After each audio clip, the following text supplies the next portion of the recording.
O ar gélido de Moscovo açoitava o rosto de Ania Petrova quando ela saiu da estação de metrô Arbatskaya, o lenço de lã puxado até aos olhos. Acima, o céu de novembro era uma lousa cinzenta e impenetrável. Contrastando com a austeridade da rua, o edifício da Orlov em Associados erguia-se imponente, uma fortaleza de vidro e aço polido na Tverskaya, prometendo um mundo de poder e prestígio.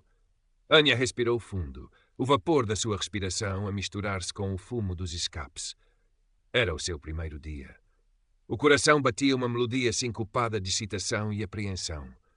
Conseguira. Contra todas as probabilidades, a rapariga de uma pequena cidade nos Urais, formada com distinção na Faculdade de Direito da Universidade Estatal de Moscovo, estava ali. No átrio cavernoso, revestido a mármore que parecia absorver o som e a luz, sentiu-se ainda mais pequena. O clique dos seus saltos ecoava, demasiado alto para o seu gosto. Um segurança com o rosto impassível indicou-lhe o elevador privativo para os andares superiores. Enquanto subia, observou o seu reflexo no aço escovado. Uma jovem negra, de pele escura como café forte, o cabelo crespo e volumoso preso num coque elegante, os olhos amendoados brilhando com uma inteligência que muitos teimavam em não ver. Sabia que sua aparência era uma declaração silenciosa naquele ambiente predominantemente branco e eslavo. Viktor Sergeyevich Orlov recebeu-a no seu escritório no último andar, uma vasta extensão de mogno, couro e vistas panorâmicas sobre a cidade. Era um homem nos seus tardios 50, alto, com cabelo grisalho impecavelmente penteado para trás e um ar de autoridade que parecia emanar dos seus fatos caros. O seu aperto de mão foi breve, os seus olhos azuis, frios como o inverno russo, avaliaram-na de cima a baixo. Ania Petrova, disse ele, a voz grave. Bem-vinda a Orlov Associados. Temos grandes expectativas. A sua nomeação, devo dizer, ajuda-nos a cumprir certas quotas de modernidade que a sociedade atual parece valorizar. Ania sentiu o sangue gelar. Quotas de modernidade. Ali estava a primeira farpa, disfarçada de comentário casual. Forçou um sorriso profissional. Agradeço a oportunidade, Viktor Sergeyevich. Estou ansiosa por contribuir. Veremos, ele respondeu, indicando uma cadeira. O seu trabalho falará por si. Nos primeiros dias, Ania foi apresentada a Svetlana Volkova, ou Sveta, uma advogada júnior como ela, loira, de olhos vivos, vinda de uma família moscovita abastada. Sveta foi educada, mas distante, imersa no seu próprio mundo de ambição. E conheceu Lyudmila Ivanovna, a babushka da Copa, uma senhora idosa, de rosto enrugado e sorriso caloroso, que lhe oferecia chá forte e palavras de consolo silencioso quando os dias pareciam mais longos. A primeira tarefa de Ania, designada por Orlov, foi organizar o arquivo morto de casos com mais de 20 anos. Enquanto isso, Pavel Morozov, um jovem advogado recém-formado, sobrinho de um cliente importante, já estava a ser integrado na equipa de um litígio de grande visibilidade. Ania engoliu a frustração e mergulhou nos processos poeirentos, determinada a encontrar valor mesmo ali. O primeiro golpe real veio algumas semanas depois. Ania tinha sido incumbida de uma pesquisa exaustiva para um caso de direito comercial. Passara noites em claro, cruzando jurisprudência e artigos. Descobriu uma brecha, uma interpretação subtil que poderia ser vantajosa. Preparou um memorando detalhado e entregou-o a Orlov. Na reunião seguinte com a equipa, onde ela apenas assistia, Orlov apresentou a ideia como se tivesse sido uma descoberta casual de Pavel, que mal tinha lido o resumo do caso. Excelente visão, Morozov, Orlov disse, com um aceno de aprovação para o jovem. Continue assim. Pavel corou de prazer, aceitando os louvores. Ania sentiu um nó na garganta. Olhou para Orlov, que a ignorou completamente. Naquele momento, a vastidão gelada do seu escritório pareceu engoli-la. A invisibilidade era uma forma de violência fria e calculada. Os meses seguintes solidificaram esse padrão. Ania produzia trabalho de qualidade impecável, pesquisas aprofundadas, petições bem redigidas, análises estratégicas perspicazes. No entanto, Viktor Orlov parecia ter um talento especial para a subestimar. As suas contribuições eram consistentemente minimizadas, os seus sucessos atribuídos a outros ou simplesmente ignorados. Tarefas menores, que não exigiam a sua capacidade, eram-lhe frequentemente delegadas, enquanto colegas como Pavel, visivelmente menos preparados, recebiam as oportunidades de brilhar. Os comentários de Orlov eram subtis, mas cortantes. Petrova, talvez um penteado mais tradicional. Fosse mais adequado para reuniões com clientes importantes, sugeriu ele uma vez, após uma colega mais velha, Anastasia Borisovna, ter feito uma observação semelhante sobre o cabelo naturalmente volumoso de Anya. Orlov concordara com um aceno discreto, mas significativo. Anya sentiu o olhar dele sobre o seu discreto colar com um pequeno pingente de âmbar, uma herança da sua avó, como se fosse um adereço exótico e deslocado. A sua abordagem é interessante, Petrova. Dizia ele noutras ocasiões, mas talvez um pouco apaixonada demais para o nosso ambiente. Precisamos de objetividade fria. Era uma forma de invalidar a sua dedicação, de insinuar que a sua origem ou a sua cor a tornavam inerentemente menos racional. Sveta Volkova, inicialmente absorta na sua própria ascensão, começou a notar as discrepâncias. Via Anya trabalhar até tarde, a dedicação estampada no seu rosto cansado. Um dia, Sveta estava a debater-se com uma questão complexa de direito internacional privado. Desabafou com Anya durante uma pausa para café. Anya, com a sua habitual generosidade, ofereceu algumas perspectivas que iluminaram o problema para Sveta. Nossa, Anya, isso é brilhante. Como não pensei nisso? Exclamou Sveta, genuinamente impressionada. Apenas li alguns artigos sobre o tema, respondeu Anya com modéstia. A partir desse dia, uma tênue ponte de respeito mútuo começou a formar-se entre elas. Sveta não se tornou uma ativista declarada, mas os seus olhares para Anya já não continham a mesma distância fria. Por vezes partilhavam chocolate ou acidentalmente deixavam um processo interessante na secretária de Anya, com um piscar de olho. O verdadeiro refúgio de Anya era a pequena copa, onde Lyudmila Ivanovna reinava com o seu bule de chá fumegante e os seus piroshki caseiros. Não se deixe abater, pombinha, dizia Lyudmila, os seus olhos sábios fixos em Anya. Homens como Viktor Sergeyevich. Eles têm medo do que não compreendem, do que não controlam. O seu brilho ofusca-os. Lyudmila contava histórias veladas sobre outros doutores que tinham passado pela firma, sobre como o poder podia cegar e corromper. Lembro-me de um rapaz, filho de um figurão qualquer, disse ela uma vez, enquanto servia chá a Anya. Não sabia tirar uma fotocópia direito, mas Viktor Sergeyevich elogiava-o como se fosse o novo Plevaco. Você, menina, tem mais talento no dedo mindinho do que ele tinha no corpo todo. As palavras de Lyudmila eram um bálsamo. E foi ela quem, casualmente, mencionou Dmitry Vassilievich Volkov, um dos sócios fundadores, mais velho e respeitado. Dr. Volkov é diferente, disse Lyudmila. Mais justo, observa muito, fala pouco, mas quando fala, todos ouvem. Anya guardou essa informação. Anya, por vezes, sentia-se à beira de desistir. As noites em claro, alimentadas a café forte, o peso constante de ter de provar o seu valor em dobro, a sensação de estar a lutar contra uma maré invisível. Numa dessas noites, ligou para a mãe, na sua pequena cidade.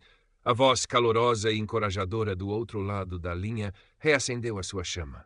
Você é forte, minha filha. Você é inteligente. Não deixe que ninguém lhe diga o contrário. Então surgiu o caso. Um litígio empresarial de proporções gigantescas, envolvendo uma empresa estatal e um conglomerado estrangeiro. A reputação da Orlov Associados estava em jogo, e o prazo era implacável. Orlov montou uma equipa de elite, os seus advogados mais experientes.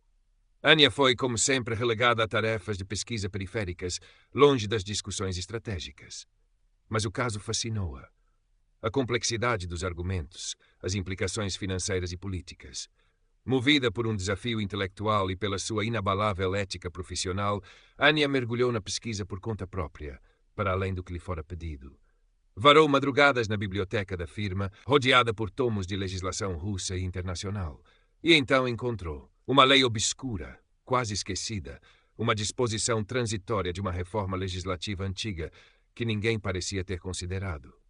Uma interpretação dessa lei poderia virar completamente a estratégia da firma, oferecendo uma linha de defesa inesperada e potencialmente vencedora. Com o coração a bater de excitação, preparou uma análise concisa, impecavelmente fundamentada, com precedentes e tudo. Marcou uma reunião com Viktor Orlov. Ele recebeu-a com impaciência visível, folheando outros papéis enquanto ela falava. Petrova, agradeço o seu entusiasmo, disse ele quando ela terminou, sem sequer olhar para os documentos que ela lhe estendia. Mas já temos uma linha de ação definida pelos nossos advogados seniores. Não é hora para amadorismos ou experiências arriscadas. A sobrancelha arqueada dele, o tom condescendente, era o desdém habitual. Mas Viktor Sergeyevich, se me permite... Permite que volte ao seu trabalho, Petrova, o que lhe foi designado. Anya saiu do escritório dele, a frustração a queimar-lhe o peito. Os seus ombros caíram. mas no fundo uma pequena brasa de teimosia recusava-se a apagar. O seu trabalho era bom. A sua ideia era sólida. Ele estava errado. A situação do caso crítico da Orlov Associados piorava a cada dia. A estratégia convencional delineada por Viktor Orlov e a sua equipa de seniors estava a revelar-se um fracasso retumbante. O conglomerado estrangeiro apresentava provas e argumentos que desmantelavam a defesa da firma. A pressão dos clientes e dos outros sócios, especialmente dos mais discretos como Dmitry Vassilievich Volkov, tornava-se palpável. O ar no escritório estava carregado de uma tensão quase elétrica. Orlov, habitualmente tão arrogante e seguro de si, começava a mostrar sinais de nervosismo, o seu tique de ajeitar a gravata mais frequente do que nunca. Anya observava tudo à distância, o seu coração apertado. A sua análise, a sua estratégia jazia ignorada na sua secretária, uma solução potencial a definhar. A frustração dava lugar a uma angústia crescente. Não era apenas pela sua carreira, mas pelo próprio caso, pela justiça que ela acreditava estar a ser mal servida. Numa noite particularmente sombria, enquanto a maioria dos funcionários já tinha partido, Anya releu a sua proposta. A lógica era irrefutável, a pesquisa exaustiva. Não podia deixar aquilo morrer. Lembrou-se das palavras de Lyudmila Ivanovna sobre Dr. Volkov ser diferente, mas justo. Era um risco enorme contornar Orlov, uma quebra de hierarquia que poderia custar-lhe o emprego. Mas o que tinha a perder, se já é tratada como uma peça decorativa e dispensável? Com uma coragem que surpreendeu a si mesma, ou talvez um desespero calculado, tomou uma decisão. No dia seguinte, discretamente, pediu a Sveta um favor. Sveta, começou ela, hesitante, lembra-te daquele caso grande? Eu tive uma ideia, uma abordagem diferente. Orlov não quis ouvir. Sveta olhou-a com simpatia. Imagino. Ele pode ser difícil. Eu preparei um memorando. Achas que poderias, talvez acidentalmente, deixá-lo na secretária do Dr. Volkov ou mencioná-lo se surgir uma oportunidade? Sveta ponderou por um momento. Era um risco para ela também. Mas a admiração pela tenacidade e inteligência de Anya e uma crescente aversão pelas táticas de Orlov falaram mais alto. Deixa comigo, Anya, disse Sveta com um sorriso cúmplice. Vou ver o que posso fazer. 2 dias depois, uma reunião de emergência foi convocada por Dmitry Volkov. Todos os sócios envolvidos no caso estavam presentes, incluindo um Viktor Orlov visivelmente tenso. Anya não foi convidada, claro, mas Sveta, que assistia como secretária da reunião, enviou-lhe uma mensagem discreta. Volkov mencionou uma nova perspectiva promissora. Acho que é a tua. O coração de Anya deu um salto. A meio da reunião, a porta abriu-se e a secretária de Volkov chamou Anya. Dro Petrova, Dr. Volkov pede a sua presença. Com as pernas a tremer, Anya entrou na sala de reuniões. Todos os olhares se viraram para ela. Orlov fuzilou-a com os olhos, uma mistura de surpresa e fúria. Dro Petrova, disse Dr. Volkov, a sua voz calma, mas firme. Era um homem mais velho, de cabelos brancos e olhar penetrante. Chegou ao meu conhecimento que desenvolveu uma análise alternativa para este caso. Gostaria de ouvi-la. Anya engoliu em seco. O silêncio na sala era pesado. Sentiu o olhar desdenhoso de Orlov. Com todo o respeito, Dmitry Vassilievich, interrompeu Orlov, a voz carregada de sarcasmo, mas a Dro Petrova é uma júnior, com experiência limitada. Não creio que este seja o momento para amadorismos. Anya sentiu o sangue subir-lhe ao rosto, mas lembrou-se das palavras da sua mãe, da sua própria força. Endireitou os ombros. Viktor Sergeyevich, interveio Volkov calmamente, mas com uma autoridade inquestionável. Todos nós começamos como juniores. E, por vezes, um olhar fresco pode ser precisamente o que precisamos. Prossiga, Dro Petrova. A voz de Anya tremeu no início, mas à medida que começou a expor a sua pesquisa, a sua lógica, a sua interpretação daquela lei esquecida, ganhou firmeza. Falou com clareza, paixão contida e uma impressionante profundidade de conhecimento. Diagramas e referências surgiam no ecrã, projetados a partir do seu modesto tablet. Ela não estava apenas a apresentar uma ideia, estava a dar uma aula. Orlov tentou interrompê-la várias vezes com a parte sobre riscos desnecessários ou falta de pragmatismo. Mas Anya, com uma calma surpreendente, rebatia cada objeção com factos e argumentos sólidos. Quando terminou, houve um momento de silêncio. Depois, um dos clientes mais importantes, presente na reunião por videoconferência, falou: Devo dizer, esta é a análise mais lúcida e promissora que ouvi sobre este caso até agora. Dro Petrova, estou impressionado. Outros sócios concordaram, acenando com a cabeça.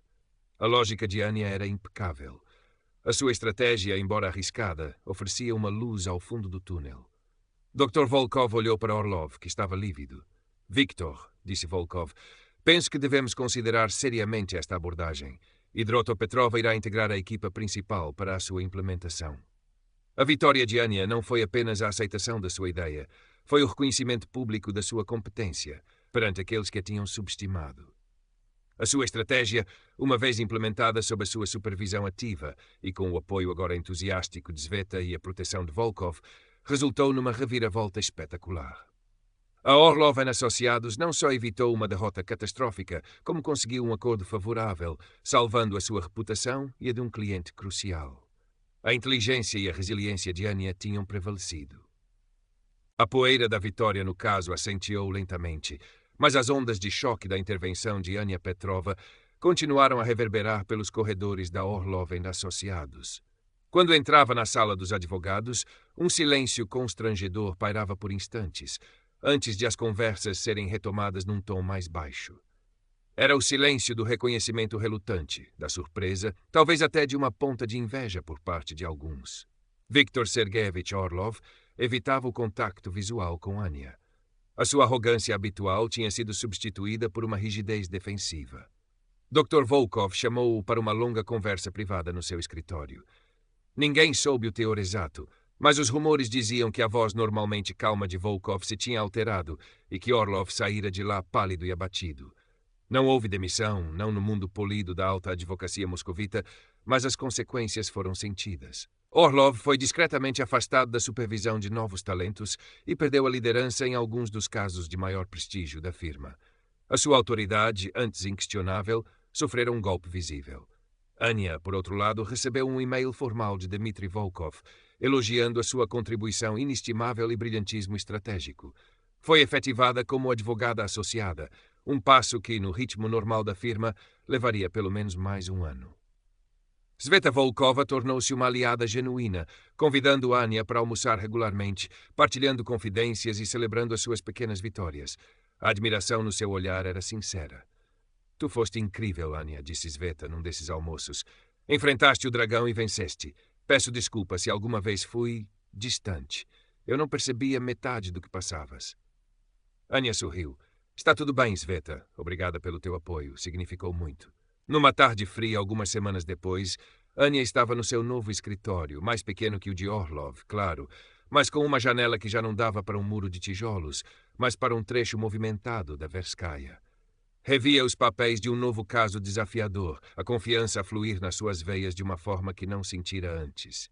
Lyudmila Ivanovna entrou com a sua bandeja de chá. Aqui está, minha pombinha. Um chá bem forte para aquecer a alma e a mente, disse ela, os olhos brilhando de orgulho. Viu, menina? Eu disse que a semente que plantou ia dar árvore boa. A gente tem que mostrar o nosso valor, mesmo quando eles não querem ver, especialmente quando eles não querem ver. Ania segurou a chávena quente entre as mãos. Obrigada, Lyudmila Ivanovna, por tudo. Refletiu sobre a sua jornada. O alívio era imenso, o orgulho uma chama quente no peito, mas havia também um cansaço profundo. A luta tinha valido a pena. Mas sabia que aquela era apenas uma batalha